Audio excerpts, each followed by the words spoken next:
right. Welcome everyone to the Sherwood City Council regular meeting, September 3rd, 2024 at 7:05 p.m. Call the meeting to order and everyone rise for the Pledge of Allegiance. I pledge allegiance to the flag of the United States of America and to the republic for which it stands, one nation, under God, indivisible, with liberty and justice for all. All right, thank you everybody. Sylvia, roll call. Mayor Roseners? Here. Council President Young? Here. Councilor Browse? Here. Councilor Mays? Here. Councilor Scott? Here. Councilor Giles? Here. Councilor Stankey? Here. Thank you. All right, thank you, Sylvia. Do you have approval of the agenda? Make a motion to approve the agenda? Second. I have a motion and a second. All those in favor of approving the agenda, say aye. Aye. Opposed? Motion passes. Thank you, council. We have one item in the consent agenda tonight. Item A, approval of the August 2024 City Council meeting minutes. I move consent. Second. I have a motion and a second. All those in favor of approving the consent agenda, say aye. Aye. Opposed? Motion passes. Thank you, council. We're just rolling right through this stuff. We're on to citizen comments. Sylvia, do we have any citizen comments? And could you check with Brad, see if we have anyone online? He's looking through the window. No one online? Awesome. So we will move right on to our first big item on the agenda tonight is a public hearing. We have one ordinance. Ordinance 2024-003, adding new sections to the Sherwood Municipal Code designating city manager pro tem in the absence of the city manager and amending chapter 1.10. I believe this is a first reading. Sylvia, would you like to read us in? Absolutely. The Sherwood City Council will hold a public hearing this evening to receive testimony on Ordinance 2024-003, adding new sections to the Sherwood Municipal Code designating city manager pro tem in the absence of the city manager and amending chapter 1.10. The public hearing this evening will be conducted as follows. Staff will present a staff report. Questions, if any, by the City Council for staff. We will then receive written testimony. We will then open the public hearing for testimony, and the time will be limited to 4 minutes per person. Any interested person may present testimony. We will then close the public hearing. No other comments will be heard from the public. Final comments by staff, questions of staff, if any, by the council, followed by council discussion. This is the first hearing before the City Council on this item. Generally, the council will hold 2 hearings prior to making a decision. A second hearing on this item is currently scheduled for September the 17th. However, in accordance with the city charter, council reserves the right to make a decision at the close of this hearing by a unanimous vote of all sitting council members. If you wish to speak, please fill out a request to speak form and submit it to the city recorder prior to the time the public hearing is open for testimony. The mayor will recognize people who wish to speak, and any comments must be addressed through the mayor. When you come forward, please state your name and place of residence for the record, as this hearing will be recorded. Thank you, Sylvia. All right, let's jump right in. Sebastian, you have a staff report for us? Thank you, Mayor and Council. I brought to you Ordinance 2024-003. This ordinance is a change to the Sherwood Municipal Code, particularly Chapter 1.10, and adds additional code provisions. The purpose and scope of this is to take advantage of the current organizational structure and specifically our current assistant city manager. It provides a change to 1.10, which is the contract and procurement section. Under that section, there is a delegation of authority in the absence of the city manager. The assistant city manager is not listed. I've changed that and added the assistant city manager to the first position in the absence of the city manager. It also anticipates planned and unplanned absence. If the city manager has a planned leave, he or she may delegate city manager authority to any qualified director. For the instance of unplanned absence, the assistant city manager will step in, and in the instance of vacancy, the assistant city manager will step in until council meets and appoints an interim, city manager pro tem. All of those details are further described in the staff report, but I'd welcome any questions. Great, thank you, Sebastian. Any questions for Sebastian? Do you include both the assistant manager and assistant manager pro tem so that for both titles? you said you just included the assistant manager, but I know, If the assistant city manager is acting as city manager pro tem, then those are the authorities in which the assistant city manager is acting. okay, so there's not like some weird loophole that, well, they don't have that title. In the event that the city doesn't have an assistant city manager, then that provision wouldn't apply. In the past, city council has delegated authority to specific individuals, and that's likely the process that would happen if, in the future, Sherwood didn't have that position filled. Right, okay. Yeah, and I think, and correct me if I'm wrong, but the problem we're trying to solve for here, and this is great because as we grow and mature as a city, you know, we find these little like kinks in our code that we got to resolve. And the problem we're trying to solve for here is if we have a city manager that suddenly leaves and but you know, for whatever reason, they could be in the hospital, whatever that may be. There's a period of time between then and when the council can meet, and we don't have a city manager, and we don't have anyone with authority to do some of those tasks that could be required, especially in the event of like a natural disaster or something like that. So this just plugs that hole. So we have time the city continues to operate, we continue to have someone with full authority to act on behalf as a city manager, while we take the time for the city council to come together to appoint someone. Did I get that right? That's exactly right. Generally what we're doing. So, Question. yes, go ahead. So I just wanted to make sure, because I don't have the whole procurement document here. You gave us section 1.10.030, which is where we added the assistant city manager and reorganized the list of people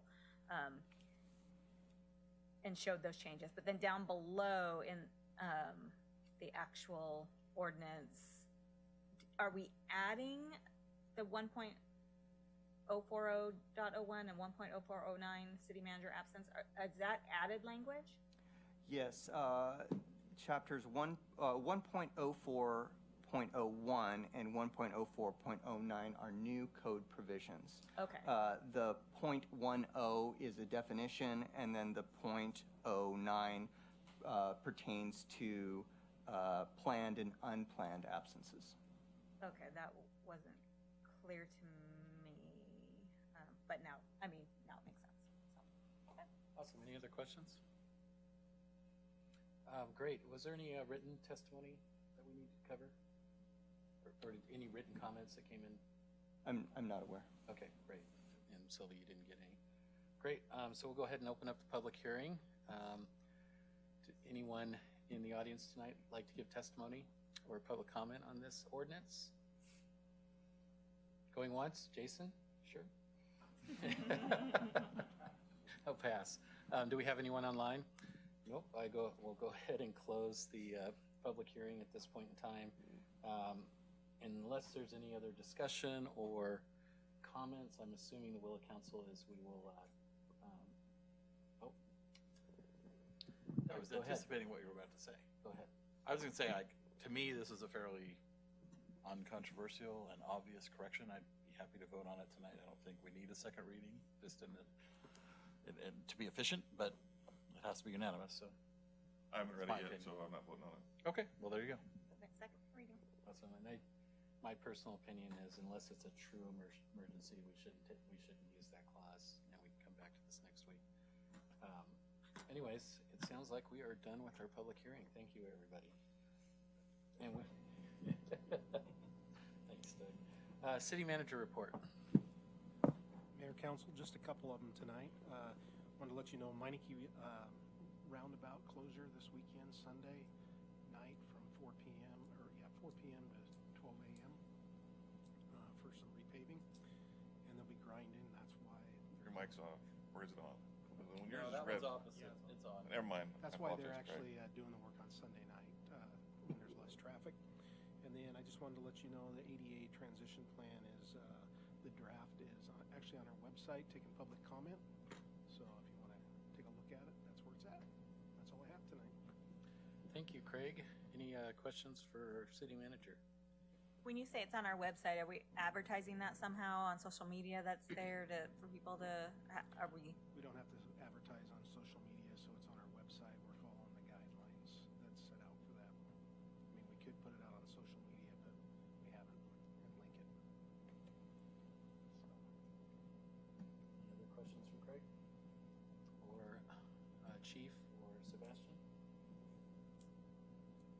roll right into council announcements.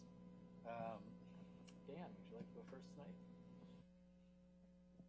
Planning Commission did not meet last week, and I don't have any other things of note to say tonight. Thanks, Dan. The Parks Board did not meet yesterday, so I also have nothing of note. Next month I'll have something. Keith. Well, I'm excited to be able to report. I didn't have any meetings, but I am truly still, I even announced it in the work session, pivoting in my business travel policy. And when our first priority is flying out of Salem, then Eugene, and PDX if we don't have any other option. I am not at all happy with PDX. 3 years of construction, we still have 2 more to go. Ugh. And the stuff they've done, I don't like. Tell us how you feel. Some of it's okay, but anyways. They got rid of the carpet. They brought it back in sections. All right, well, Anyway, so I'm almost done. But I'm done with that airport. But I'm excited about Salem and Eugene as a native Eugene person. Great to see Commissioner-elect Jason Snyder in the audience. As when you get in your new seat, I hope the county has a deal with the Willamette Water Group that they will bring back and restore the roads that they've damaged with this big water project better than when they started destroying them. When they finally finish that project in 2035 or whatever year it finally gets done. And that's all I got to say. for the record, it's not 2035, but yes. So yeah, it's at least 2 years or 3 years, 4 years from now. Never ending. Thank you, Keith. Just Always bring a little fun. joy, and it's going to be a beautiful week. And I appreciate all the hard work city staff has been doing on stuff in our community. Let's just turn that mic off. Let's just yank the cord. Renee. I don't really have anything, my assignments, we didn't meet, but I am excited to be attending this weekend. I'll be in Echo, Oregon, attending the Cascadia event. So I'll become trained in disaster relief. So, thanks, yeah. Awesome. Thank you, Renee. Yeah. We also did not meet at the library. The school is back in session, had a successful meeting with the superintendent, plus it's been phenomenal. We've got new families from all over the world that have signed up and are enjoying their first week there. So congratulations to the school on that. If you do have kids that need exercise, there's still spots on the middle school cross-country team. No cuts, and if you want them out running, we will get them out running. There was kind of an interesting thing that I was so glad for the library this week. We had a tree branch fall down in our yard, and it was an apple tree. We were able to pick most of the apples. They were pretty good. Some are worms and this and that, mostly for apple cider. And wouldn't you know it, the Library of Things has 5 juicers that you can check out from the library. And so we were able to check one of those out. And anyway, so look up on the Library of Things if you're looking for something, because we were like, well, we only need this once a year. And so anyway, there's a lot of different very interesting things there. There's telescopes, there's ukuleles, there's all sorts of things. So look it up. That's all from me. Thank you, Taylor. Kim. I also didn't have any meetings to attend in the last 2 weeks, but we do have an election coming up November 5th, and the registration deadline for that, I believe, is October 15th. So if you're not registered to vote, get out there and vote. And thank you, Jason Snyder, for visiting us. I think I've seen you more before you got on than in my 8 years I've seen commissioners at our meetings. So thank you. Awesome. I just have a few things. I'm a little jealous that you guys didn't have any meetings because I had a lot. I've been meeting with Metro quite a bit, specifically Metro counselors on our ask, just making sure they understand our perspective as we go into this this time frame, and I appreciate the fact that they're willing to sit down with me and have those conversations, which is great. Just for council, a reminder that the LOC conference is coming up toward the end of October. We have the budget. I encourage as many of you that can attend, do attend. It's great to network, and a lot of good work gets done on behalf of cities in Oregon, especially as it relates to lobbying Salem for for city needs. So I encourage you guys to sign up for that. And I think I'm just going to call it at that tonight. I will say one thing. Me and my wife, along with our neighbors, are taking turns. We're hosting an exchange student from Veracruz, Mexico. And Saturday I got to go out to the airport with friends and family to pick Carol up. And I have to say the new airport is beautiful. I can't wait for it to be finished. And it was just a great experience. It was comfortable. I can't say enough for what they've done out there. Thank you very much. Meeting adjourned.